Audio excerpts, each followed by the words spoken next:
Hello, welcome to Dungeon Dwellers Podcast. I'm your host, Justin. Today we're doing a special review. I thought in honor of Remembrance Day, I would review a war movie. Unfortunately, even though this is a Canadian holiday, I don't have any Canadian war movies. So I thought I would review one of my favorite movies to come out in the last couple years. 13 Hours, The Secret Soldiers of Benghazi. It's a Michael Bay film. It's rated. I thought this was rated R. It says 14A.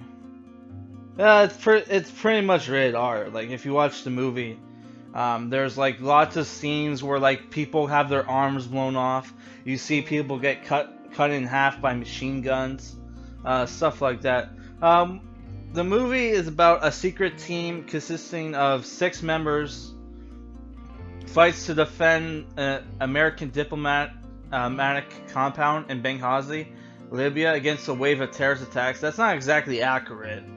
What happened was like you had an American ambassador that went to Libya, and Libya was what happened is as soon as they took out Gaddafi, what happens is like what happens after like a lot of Middle Eastern countries where you take out the leadership. What happens is it creates a power vacuum where like you have all these different factions war and kill each other, and it just fucking destabilizes the whole region. It like the countries become worse. Like like the countries. The whole point we take out their like in the Americans or whatever, take out their leaders. The point is supposed to. What we're told is to bring democracy and whatever. What ends up happening is it becomes war zones, right? And you have refugees and everything. So like currently when the movie came out in 2016, it was currently an ISIS stronghold. I don't know what's currently going on with ISIS nowadays. From what I heard, we beat them or whatever. So like get on. So onward with the movie review. You have this movie stars John Krasinski as Jack Silva, James Badge Dale as Roan. But James Badge Dale you'll recognize as an actor who's been on like such movies as he played the brother in the Lone Ranger movie. He was in like a season of 24. And honestly, I don't really know a lot of movies. I know he's in an upcoming H.P. Lovecraft movie that looks pretty fucking sweet. It was by the same director. It was by the same director who put out that Lovecraft short story. Sorry, short film. 1200 a.m. If you ever watched that one, it's like 30 minutes or 40 minutes. It's on YouTube. You can watch it for free. Ray Weiss is in it. So what are movies he's in? He's in like Iron Man 3, World War Z, Only the Brave. I never saw that movie. Is that a war movie too? It's a drama. Oh, it's about like firefighters fighting like wildfire in California, which they have a huge problem with wildfires in California because God is trying to smite them for their fucking satanic rituals and pedophilia. It's like fuck you, California, you fucking suck. But yeah, you also have Pablo Schreiber as Tanto, which it took me a while. I've seen this guy in a shitload of TV shows. It took me a while. It wasn't until I clicked on his IMDb where I found out, oh, he played Nick Sabatka in the second season of Oz. Or not Oz, The Wire, if you ever watched The Wire. Which I think Nick Mullen's take is correct, where like The Wire, it was a good show at the time, but you rewatch it now, it kind of sucks. But the season 2 I thought was good. You got Max Martini as Oz, or Mark Geis. He's like a Canadian. I thought he was a Canadian actor. He's American?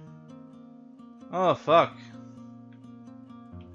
He's from New York? Holy fuck, I thought this guy was Canadian.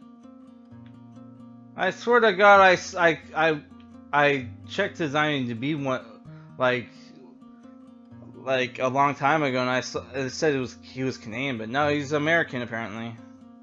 He was in he played the Australian guy in the Pacific Rim movie, if you ever watched that.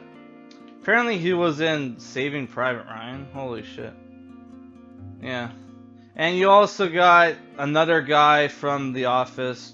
John Krasinski was in The Office, if you didn't know. David Denman as Dave Boone Benton. Sorry. Wait a second.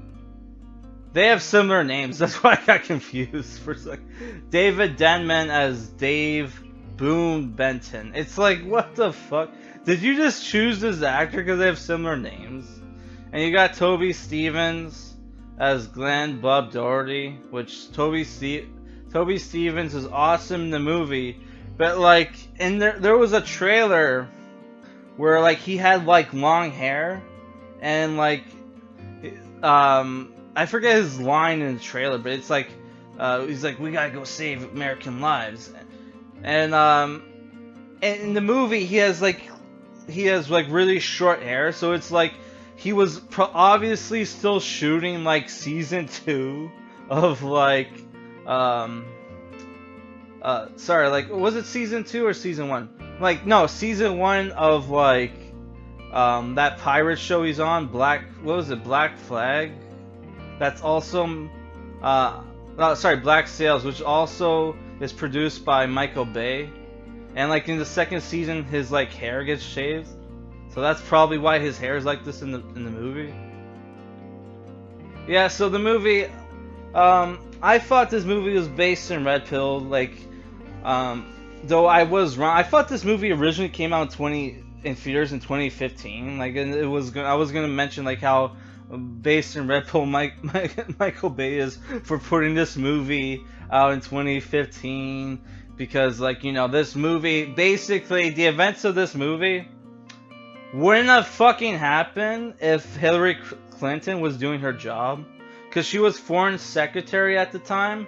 And, like, the guy, sorry, the ambassador was, like, if you watch the Congress videos, which I haven't in, like, a couple years now. But if you watch the Congress videos, like, he was asking for more security or asking to be taken out of the country, and like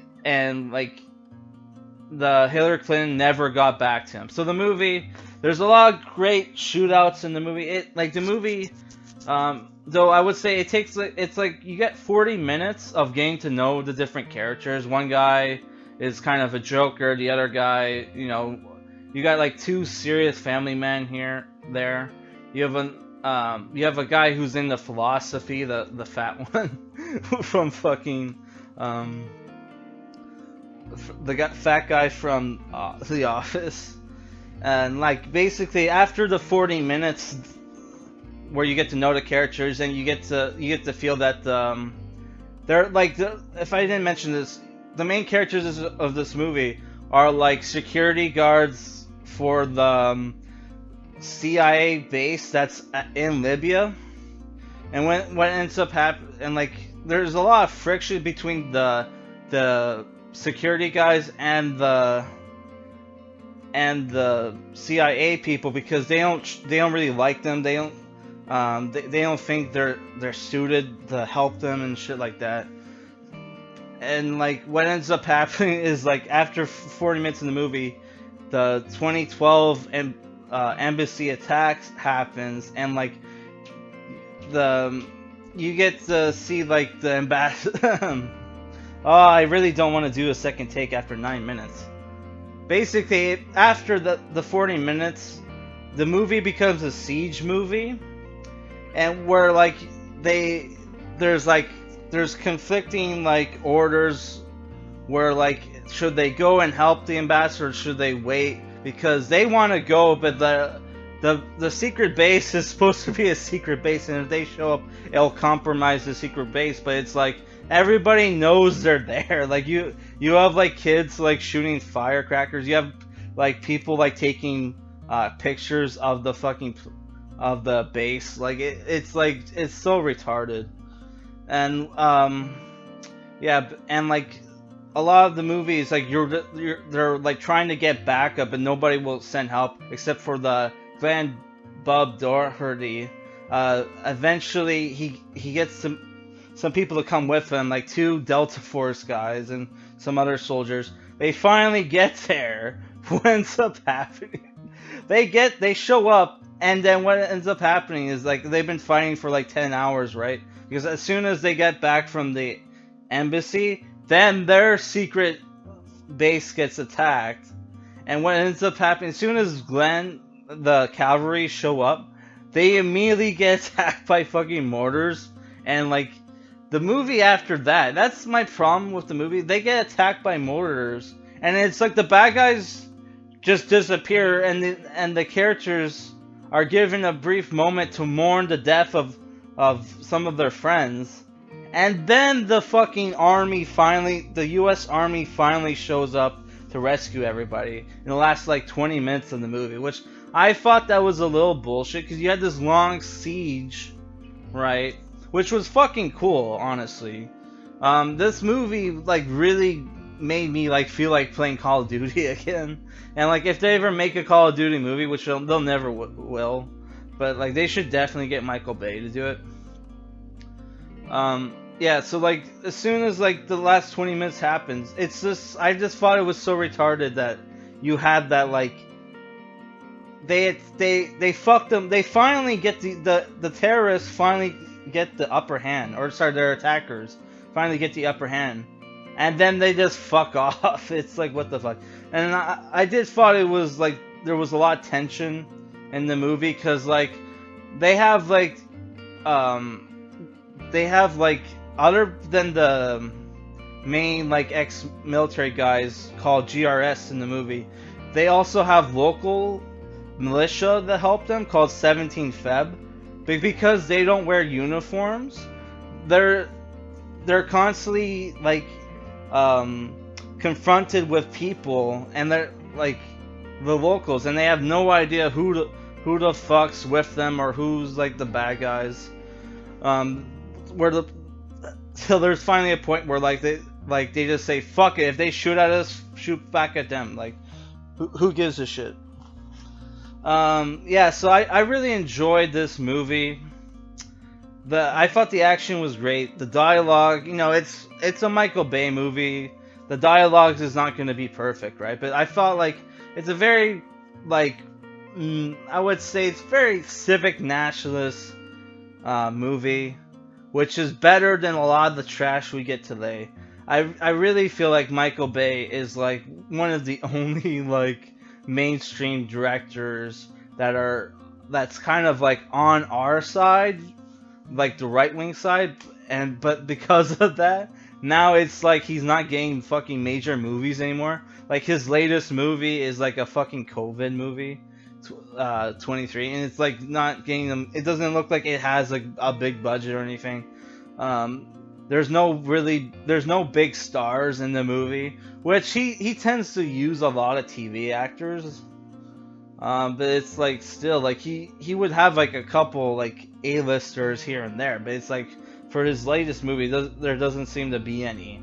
It's like who's like the biggest name in the fucking his new COVID movie? It's like Demi Moore, and it's like Demi Moore is like 60 fucking years old. Like nobody's going to go see a movie to look at a 60-year-old woman. She's probably not 60, but yeah.